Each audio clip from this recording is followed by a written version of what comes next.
weekend, and the kid looked at the judge and said, look, I play football. We practice every day. We have games every weekend. I have dances, school dances. I have other things to go to. Are you trying to tell me that you believe it's in my best interest to forfeit those things in order to spend a weekend going out of, going 2-hour drive to spend with him? I don't think so, and I'm not going. So if you want to arrest me, go right ahead. And then the kid walked out of the courtroom. And I'm not saying that'll work all the time, or those kind of things will work all the time, because the other things we see are children who've been so damaged by the system that they don't want to be with the other parent. They want to be with that person because they don't have any rules there, or they don't have any boundaries there, or they don't have whatever there. They may have been coached by that person over time, and so what we see are kids that are all over the map. I've worked with some kids. We're getting generations of kids now who have gone through this system, who are having children of their own.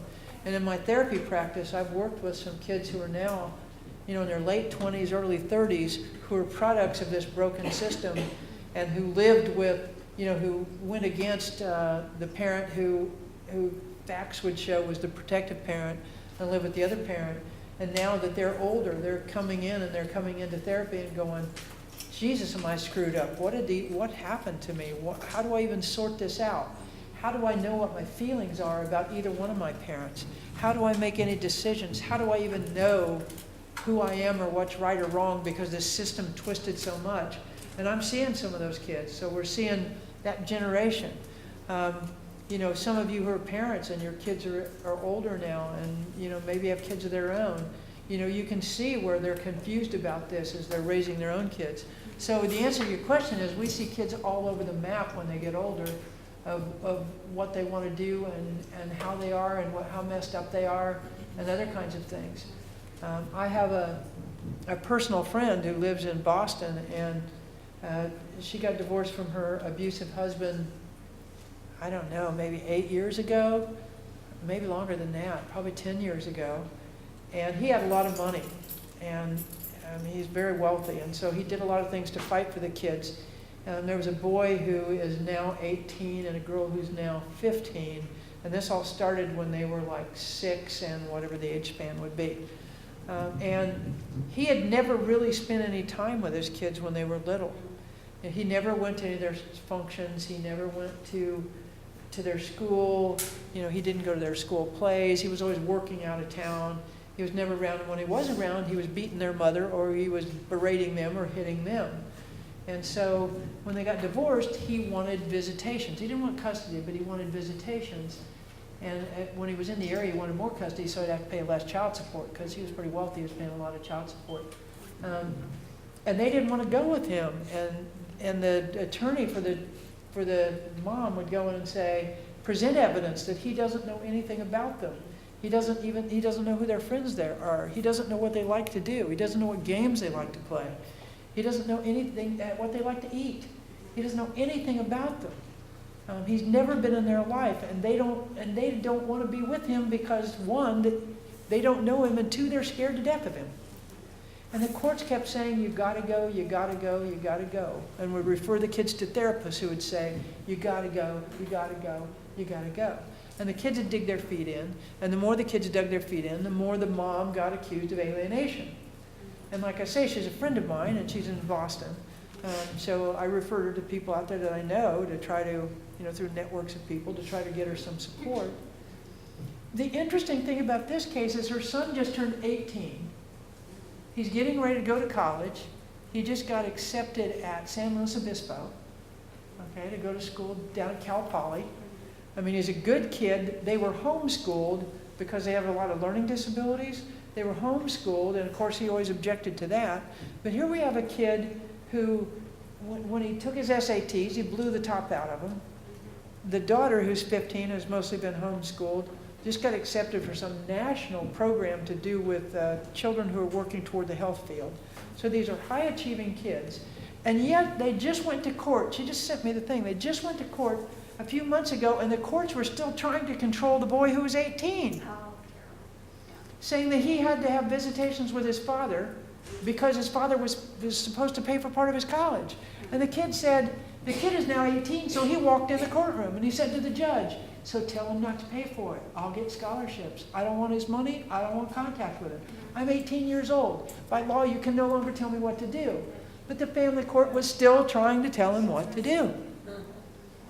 Okay? Now that's not legal. Okay? But, you know, I know we have, how much time we have left? About 10 minutes? I want to make sure that I get some of your questions.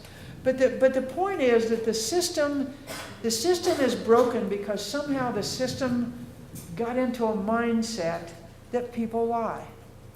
And they want control. Right. And they have control and they have no accountability. Okay, now, if you file a complaint with the licensing board against someone who did an evaluation on you and didn't follow some procedure, you can't file it just because you don't agree with them. Let's say that they did something that violated ethics. And you file a complaint against them, the ethics board pretty much does the same thing that the family court system does, which is go, well, it's a family law case, it probably has no merit. So they don't even investigate it the same way that they do another complaint. Yes? Same with the Bar Association. Same with the Bar Association, that's exactly true. You know, it's because once it's in family court, everything we know about the law seems to go out the window. Everything we know about research seems to go out the window. What I'll say to you is research has found time and time and time again that very, very few children lie about being victims of sexual abuse. Err in the direction of belief because you will be right 97% of the time, I think the statistics are. Don't assume that 3% is everybody. Okay? It's the 97% you should be believing. Yeah, Jerry.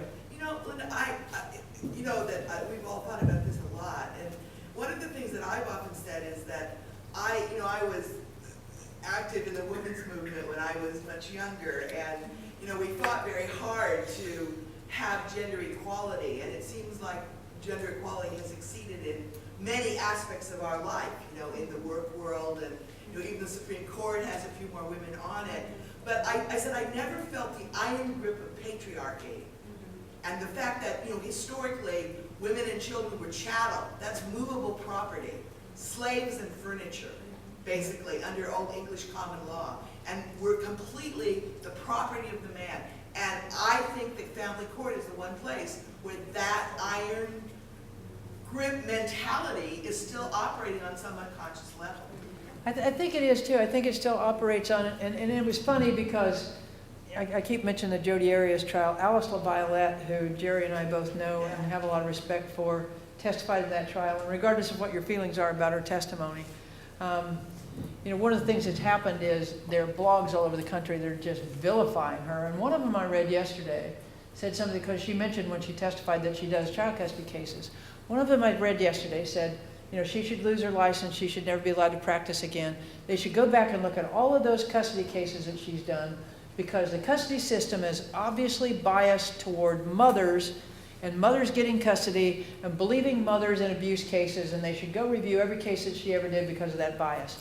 And what's interesting is, just what Jerry's saying is, most people believe that the family court system is biased toward mothers. Go look at the research, go spend a couple of days in family court. That is bullshit with a capital B. Yeah, and the problem is exactly what you said. 80 to 90% of the cases are settled, and those cases are overwhelmingly settled with the mother as the primary caretaker and having often joint custody with primary time to the mother. And that's the way most people who agree to do it, because that's kind of the tradition in our culture. And so it's that 10 to 15% you talked about where there's a dispute, and where there's a dispute, almost every study I know of, fathers are more likely to win. And in my research, abusive fathers were more likely to win than non-abusive fathers. Right, So and I cite that. twice as likely to win. Yeah. So it's because you talked about the size of the files, and Nancy knows this. She was, you know, when we did research in the family courts, my research associates would say, you know, we don't even have to look at the file to know if it's a DV case. We just know if it's that high, it's a DV case.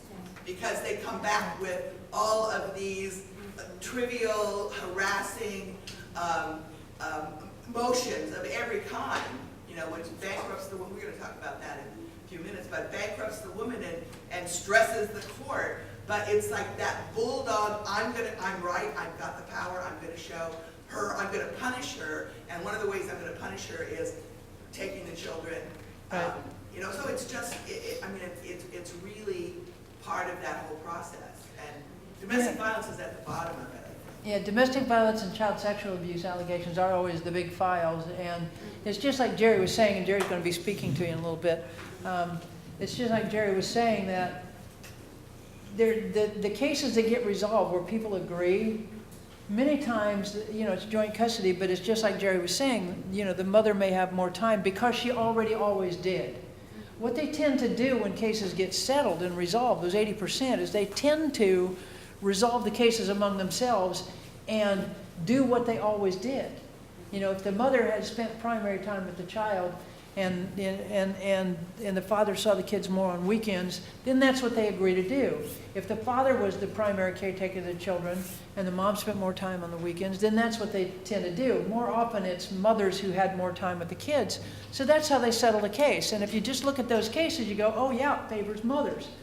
But that's because they agreed to it. They agreed to the, And they never say that part. They just say, look, here, you know, 85% of the time, 90% of the time, mom gets the kids. It's biased towards mom. They don't say, oh, those were settled by agreement. Now let's look at the 10% that weren't.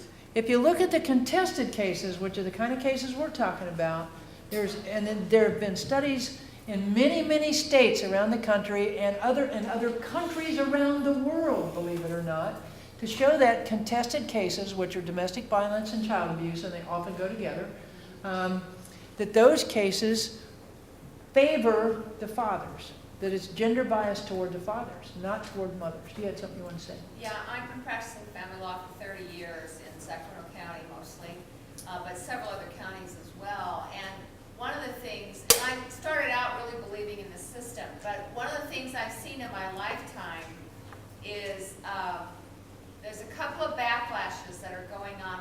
I consider them backlashes to the women's movement. One of them is that child support is geared directly to how much time the non-custodial parent spends with the children. And so you have non-custodial parent, and the law, in custody, the law says you start with status quo, which is the way things were during the marriage, and then you kind of gently and gradually and in Sacramento County, it's no more than once every 6 months go back and ask to expand your parenting time. So it takes a while for a parent to get up to 50-50 if they didn't spend much time. But almost always they go into that very first mediation and ask for 50-50 custody to keep the child support as low as possible. The second backlash that I think goes on right now in the system is that spousal support is being pushed down quicker. The laws are changing to not protect a parent. If there are no children at home, if children are in school, that spouse needs to be out looking for a job and they need to be trying to make as much money as possible. Because the judges will cut off spousal support much earlier today than they did 30 years ago when I first started practicing. Right, and I think all of us who have been around a while have seen those trends that happen, the changes with the perception of, especially, go ahead. Can I add one more thing? Yeah. The other piece of this picture is that women are still making, 30 years ago, women were making 75% of what a man made in the exact same position. There was a study at the time I started practicing that said that. Now, it hasn't changed much. I think it's 80%, but it's still substantially different. I mean, women are still making substantially less money than men are. So there is that system does not take that into consideration at all. It seems like it's sort of gone the other direction with, and the father's rights movement is very, very strong. And just around from my house, there's a place that's called Fathers and Families. And if you just looked at that sign, you'd think, wow, that's cool, that they're trying to work with fathers and families. Because I'm not anti-men, I'm not anti-fathers. There are many, many most fathers are good fathers, most men are good men. You know, but you look at that sign and think, wow, fathers and families, that's a cool place. Well, do some research on fathers and families before you refer people there, because it's part of the fathers' rights movement. And the fathers' rights movement sounds like a nice thing, doesn't it? Like women's rights, whatever rights. Well, the fathers' rights movement is really, Glenn Sachs is one of the people who is one of the movers and shakers. And if you start reading what it is that they're saying, they hate women. Yeah, it's very, I mean, they don't just think men and women ought to be equal or men ought to get equal custody. They hate women. And the stuff they say on their websites and the vitriolic stuff that they put out there is just amazing to me. And yet they have money and power. And if you have money and power and you're willing to open your mouth every time something happens, you know, they're always there, you know, to give the other side whenever anybody says anything. You know, they have money and power, so they have a lot of influence on what's happened and what is happening in the courts and especially in the family courts, and even somewhat in the dependency courts, but mostly family courts. They coach people on how to do evaluations. They teach people how to answer testing if you get a 730 evaluation. You know, there's all kinds of stuff that they do. They have a. I always feel good if I'm on their hit list. I feel like I must have recently done something really well if my name is on their list of people that are bad. You know, there's some lists you really want to be on that you've earned your way there and you have a badge of courage and you feel really good about it, and that's one of them. You know, so look at who you're working with, look at what you're doing. And, you know, I had all kinds of stuff here I was going to talk about, and I didn't talk about any of it, but I probably talked about some of it roundabout. But the point is, there's research out there to show that if we can present the evidence, there's research out there to show that this system needs to be different, that this system needs to look at things differently. I think one of the worst things they did, two of the worst things that happened in family court, is when they changed the law to say the best interest of the child, because that gives a judge carte blanche to do whatever they want. And when they started putting psychologists in charge of making decisions about the children. I'm sorry, I'm a therapist, but I don't think we should be in the family court system. I don't think mental health has any business in the family court system. In the criminal court system, if someone wants to come in, they have to show that they have credentials, they have to show that they have background, they have to show that they have expertise in something. I testify as an expert witness in criminal courts all the time, but I can't walk in there and start testifying about drug abuse because I don't know anything about drug abuse any more than the standard person does. I don't have the background, I don't have the knowledge. I would not be allowed to testify as any kind of an expert because I don't have the expertise, I don't have the knowledge. Most of the people who do mediations and evaluations know domestic violence and sexual abuse 101. But you can't make an assessment or an evaluation if that's what you know. They should be going and getting consultations with someone else. But who they should be going to is law enforcement, and they don't do that. The family court system doesn't do that because they keep it all within the mental health system. So the two things that I think really, I've got to stop here, the two things I think that really broke the family court system were the best interest of the child and getting mental health people in there making decisions. And I think until we get mental health people out of there, we're never going to get that system fixed. But accountability, accountability, accountability. The Family Law Appellate Court Project has a website. Nancy Lemon, if any of you know Nancy Lemon, she's one of the movers and shakers behind it. She's been in this field forever, very well respected, Berkeley law professor. They're doing some good things. If you have a case that is completed and there was something you thought violated the law, they have a website. Contact them, you know, have them review your case to see if they can help you. When we get some appellate law, the system is going to be forced to change. Okay, thank you all very much. I think it's time for me to shut up. I think we're doing a break now for the moderator will tell you what we're doing. I'll just shut up. Okay, thank you.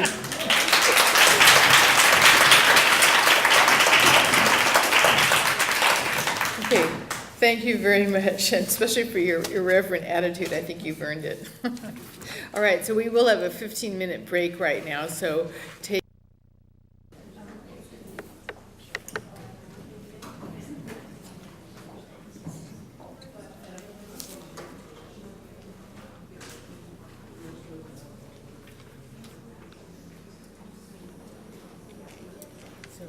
Dr. Stolley, is that how you say it? Yeah, Staley. Staley. Yeah, it's Stolley is the way it should be.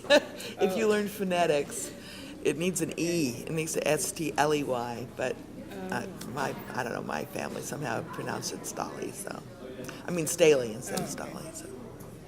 Jared, I just want to mention that the survey that was passed around is just an And she is a professor at Cal State University, San Bernardino. If we could please not have conversations going on right now, please. Thank you. It's Connie and Andrew. Connie isn't here, I guess. And she's written numerous articles for research journals I'm trying to read this here in the dark, on domestic violence and custody. And she's going to do a PowerPoint, and she will then introduce Nancy Stubner, who is, it says graduate student in the program. She's now a graduate and lecturer at Cal State University, San Bernardino also. And she wrote her master's thesis on children who have reported sexual abuse but were not protected by family court. Who would have thought? Yeah. All right, so thank you. This is Dr. Staley. Good morning. Thank you. It's very nice to be with you again. And this is a study that we have been doing with the California Protective Parents Association and California Now, and it's been distributed at a number of conferences at the Battered Mothers Conference that is usually annually in New York, and at IVAT, and at this conference in the past. And Nancy has just passed out a copy of the questionnaire. You don't need to fill this out, although if you've had this experience and have never filled it out, we still take them. But this is a study that we've been doing together of mothers. Originally, it was of parents, so we welcomed fathers who'd had this experience as well to fill it out. But by the end of the day, we now have 399 mothers, and I think 4 fathers have filled it out, something like that. So that was not enough to analyze. So it's ended up just being a study of protective parents, of protective moms. And this is some of the most recent colleagues who've worked with me on this. I've worked with my students.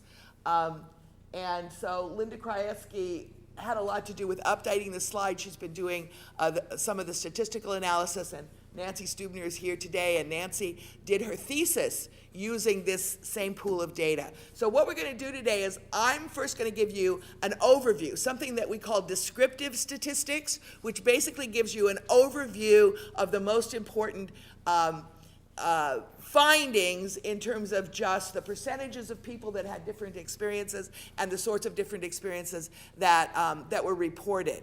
And then when I finish, Nancy is going to give you some highlights from her thesis, where she did a much more sophisticated statistical analysis to look at whether or not we could predict which of these factors actually predicted when the mother would lose custody. What were the factors that seemed to be most important in making that prediction, and would also predict if the father got sole custody rather than joint custody. So Nancy's going to be showing you her statistical analysis and those and focusing in on those predictive factors. Okay, so we'll go to the next slide. All right, so far we have 399. Our goal was 400. We're really, really close. Self-identified protective mothers. 39 states now in the United States are represented. A total of 673 children were affected by this. See the breakdown of boys and girls. And notice that 59% were under the age of 5 when this began. So some of the mothers are reporting to us things that are happening right then, and some of us mothers are reporting things that had happened to them in the past. So this is not the age of the children now, and we've also, the study's been going on for, actually, Connie, we were going to try to put our heads together and figure out when we actually started, but I think it's been about 12 years that we've been doing this. It was early 2000, I think, when we started. So we'll figure out that exact date at some point. All right, next slide. Okay, so the survey is 101 items in a self-report questionnaire. That's what you've got in your hands right now. So you can kind of see the kinds of questions that the mothers answered. It's what we call a sample of convenience. That means we'll take a questionnaire from anybody who's willing to fill it out for us. So sometimes in stratified samples, you're looking for a certain number of people from each state or a certain number of people that had, a specific quality. We just gathered it. Everybody who contacted California Now, who went onto a couple of websites where it is, who came to a conference, those are the people who filled it out. This means that we have what's called a very skewed distribution, which means that many more people filled this out who'd had really serious problems than people for whom it went smoothly. And that's going to be important to remember as we report the statistics, because that means that differences that might be huge if we compared these mothers with mothers who went through custody and didn't have any problems are not so huge because every mother in this had a problem. Right. So we're looking at fairly small differences that are going to predict outcomes. Does that make sense to everybody? Okay. And in this, the descriptive statistics were analyzed with something called SPSS. That's probably not so important to you, but somebody doing statistics would know about that. All right, let's go on. Okay, so this is a breakdown of the kinds of allegations. In 89% of the cases, there were allegations of child abuse. And the abuse is broken down then by the different kinds of abuse that were reported. And remember that those percentages are going to be overlapping. So that means that many mothers reported more than one kind of abuse of their children. All right. So almost 71% reported physical abuse of the children. 63.5% sexual abuse. Almost 80% verbal and emotional abuse, almost 58% neglect, and then others, and you have to look at the questionnaire, and mothers were invited to write in other things that they thought didn't quite fit those, and so that's the other category. Okay, so this is a graph showing you who made the allegations. One of the things we hear, of course, in family court is that mothers are making these allegations to get an advantage, and that somehow this is coming all from the mothers. And this graph shows you pretty clearly that it's not just the mothers who are raising these allegations. So the green is mother's report, the red is father's report, the yellow is child's report, and the lavender is somebody else. So it could be another family member, it could be somebody in protective service, it could be anybody, it could be a school teacher, somebody else made the allegations. So you can see from this, and they add up to 100%, you can see that it's a little different for different kinds of allegations. The one I want to bring your attention to especially is the second one. Notice that for sexual abuse, overwhelmingly these allegations began with the child. Right? So I think that's a really important point to remember. And of course, that's what's overlooked, as Linda was pointing out in the courts. The child is not believed and then the mother is blamed. But it's not the mother who is most often initiating these reports. In fact, mothers are less likely to initiate reports of sexual abuse than any of the other kinds of abuse. And of course, fathers are initiating some and others are initiating some. Okay, go ahead. This is a graph of the psychological impact on the child, and so these are the kinds of problems. In this case, this is the number of cases reported. So we're not looking at a percentage here, we're looking at the number of cases reported. So if we look at something like learning disabilities, we see that remember that we had 600 plus children? Over 500 of those children had some sort of learning disabilities. We don't even think about all the collateral damage that's being done to children, right? So learning disabilities was actually the highest one. The pink one is somatic disorders and eating disorders. And so that's things like nightmares, that's not, nightmares are separate. So eating disorders and somatic disorders are like physical things, like stomach aches, like not eating, like overeating. We also see in sexual abuse victims. So these are the kinds of things we see in sexual abuse victims, right? And we saw that in the children. And then, one of the most horrifying ones is this black one down here, and I believe it's 11. We had 11 reports of children trying to kill themselves because they were forced to visit an abusive parent. And it's a pretty small number out of 600, but it's such an incredibly extreme reaction that I find that very gripping. Yeah. It looks by the chart that sleep disorders, these yellow disorders, is about 200. Oh, maybe I'm reading it. Was I reading it wrong? Oh, yeah, I'm sorry. So sleep disorders was higher than learning disorders. Sorry. Okay. Yeah, I'm colorblind, I guess. Yeah, that's a little high. I only remember 11, but I have to go back and look at that again. So that, it was around 11 or 12, wasn't it? So that shouldn't be quite as high as it is. It should be a little lower. Because there it's looking more like 20 than 11. But anyway, yeah, well, that makes sense. I mean, I see what nightmares are really, really common, right? And those are things that are related to PTSD, so you would expect those to be really high. And learning disorders are significant, but not as significant. Okay. So again, a big impact on the kids. Next one. All right. So the psychological impact on the children, Centers for the CDC reported about 0.6 or about 0.5% per 100,000 children between the ages of 5 and 14 commit suicide. So there, that's kind of giving you some idea of the CDC. In our sample, the age range of the children is from newborn to 18. Oh, it says 44 cases, so 11 was wrong, Nancy. I think that we were you know what, I think we were flashing back to my data set, which is a subsample. Oh, that, right, okay, So that would make yeah. sense, that the larger We've got so much data here and we've done it so many. This is the update that Linda just did, but Nancy did her analysis on a subset, so that's why we were both remembering 11, because we've been working on her. She has a subset of 159 cases. 159? 159 that she's going to tell you about. So it was 11 in the 159 and I guess 44 in the whole sample. So it's just incredibly disturbing to see that. Okay, next. All right, so these are some of the abuses that Dr. Bernard was talking about in the courts. And these are the mothers are reporting what's happened to them. Note 89% were denied adequate presentation of information or witnesses. Exactly what Linda Bernard said.